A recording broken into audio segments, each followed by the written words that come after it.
Hey guys, workout for November 8th. After your warm-up, we're going to activate with 40 hip thrusts, a minute of step back lunging, a minute of cat-cow. This is the same workout from last Sunday. Same activation. We're going to have it for next week too. It is a good one. So just a good way to get the glutes. The single leg hip thrust, you're going to be on the back of the couch. So pretending this is my couch, I'm going to scoot myself down. So just my upper back is on the couch. You can put your hands here if you want to. And we're really going to maintain this up position. So I'm going to pick up one foot, drop it just halfway, and press back up. So there's 1, 2, 3, maybe I get to 5, and then I switch sides, other leg, do 5 on this side, or maybe 10. Maybe you do 10 this round, but you're going to get all the way to 40 total. So again, you can switch every 5 or every 10 because they're so challenging.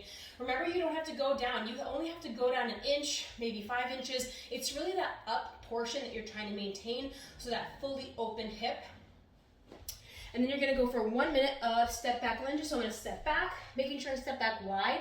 So if you're on a yoga mat, my left foot's on the left side, my right foot's on the right side, so my feet are pretty wide, and I'm going to maintain that wide step. So I did not bring this leg in behind my left when I step back. So step back, I'm going to reach with my opposite hand. So if I step back here with my right, my left arm reaches back to get a little bit of rotation. You're going to feel this in the upper back, and I'm moving really that shoulder blade, which is nice. A little bit of hip flexor stretch. The back leg is straight-ish. It still might be bent, but I'm stepping back with like a long yoga lunge as opposed to dropping it down to the floor like we sometimes do. And then you're just going to do a minute of cat-cow. So moving the spine around, so extending and flexing the spine, and then making sure you're breathing. Typically you breathe here when you're up. You can breathe in the fresh air. That's not why, that's just a good cue to remember. And then exhaling as I go into my hollow body.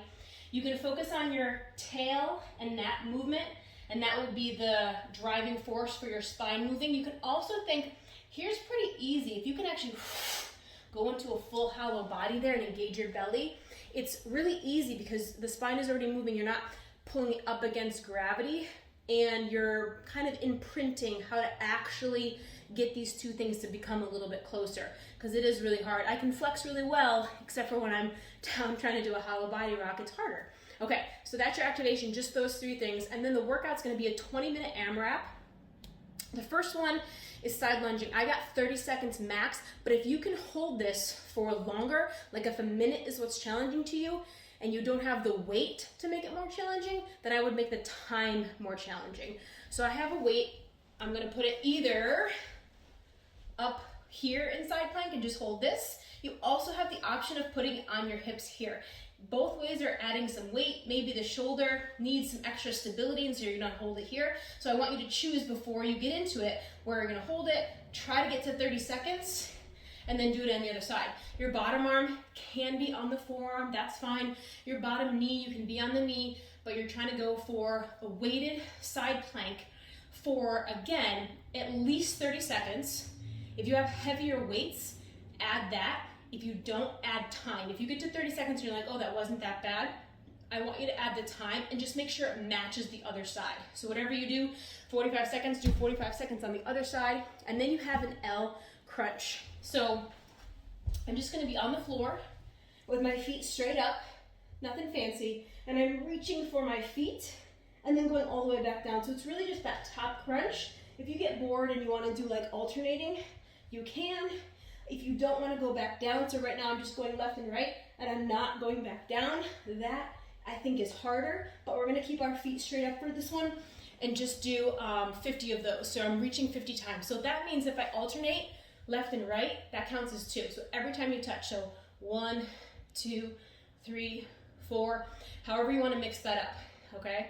A little bit different than what we normally do. And then this one's really cool. We do this sometimes without thinking about it. If we do lunges in class in the goblet position, a lot of us actually clean it up. So let me demo with this 8-pounder. So I'm gonna hold it. If I have one weight, I'm gonna hold it like this. If you have a pack, obviously you're holding it with both hands. And then if you have a dumbbell, pick a dumbbell, you're gonna hold it like this today.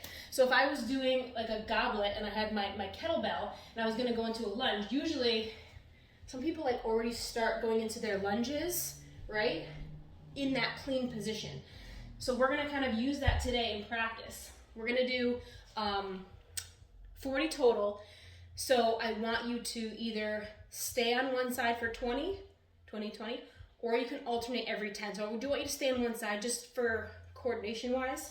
So I'm gonna clean it, go all the way down to my knee, halo, stand back up, touch the floor, clean it, same side, halo, stand back up. Clean it, I'm still on that same side, my knee's on the ground, halo.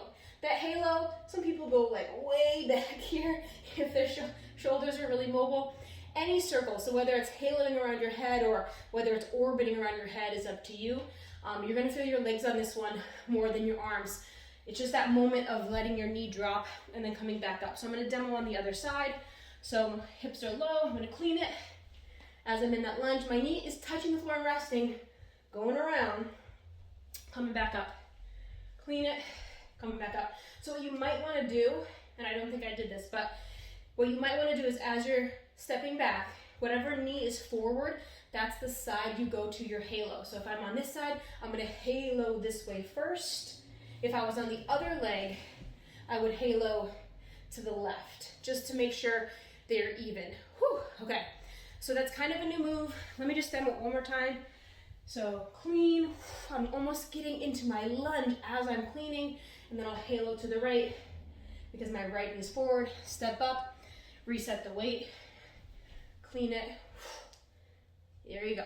Okay, so that was only an 8-pound weight, so way far away from our 35 RX. That was still pretty challenging. There's a lot of coordination there, and we're just trying to like move the heart rate. So even if you have light weights, you're still doing good work, especially if you're holding those pieces. That is gonna make your legs work a little harder. Okay, so that is your workout for November 8th. Again, 20-minute AMRAP of the 30-30 side plank, 50 L crunches, and 40 split clean halos.